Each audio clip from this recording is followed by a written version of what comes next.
Okay. Ako po si JR. Ako na yung babalik sa YouTube channel. Okay. Unang-una po, magandang umaga po sa lahat. Balikan natin yung mga result ng ADOS. Balikan natin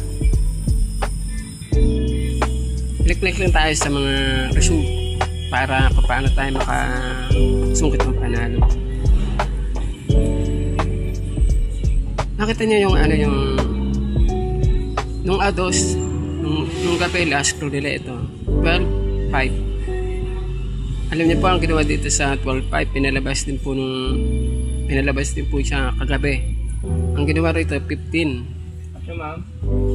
15 yung 12 binaliktad 15. So yung 5 15 din, kaya naging 15 12. 15 ay pala 15.27. Sa ang labas po kagabi ay 15.27. So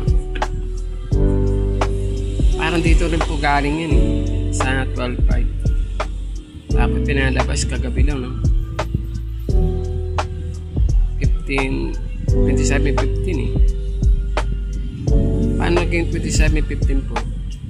Same 15 kasi Itong 15.6. Kapag binaliktad mo 9, then 9 equal 18 equal 27. So naging 15.27. Kaya babalik po tayo rito. So ang pinaka base niyan ngayon ay 17.23. Kasi nararamdaman ko itong 5 gagawing 23. Ang 5 is 14 is 23, kaya 23 na yan. So babalikan niya lang po yung mga natin, yung mga boost sa YouTube. So kung mapapansin nyo rito may 17 na tayo 26, 17, 8. So itong 15 magiging natin 17. Magiging 17 natin kasi yung 12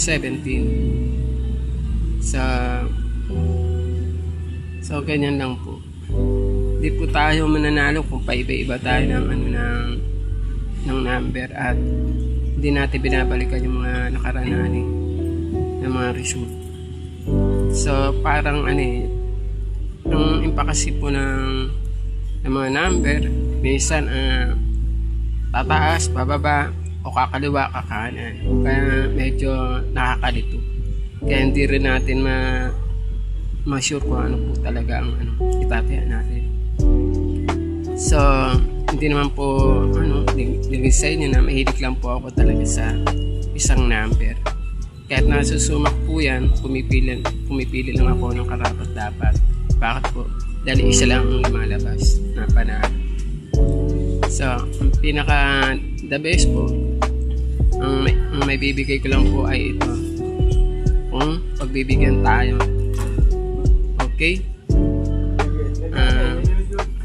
17.23. Kilala niyo naman kung sino po si JR. Ito na po at muli nagbabalik sa YouTube channel nga lang. Hanggang sa muli, papaalam na po. Bye bye po.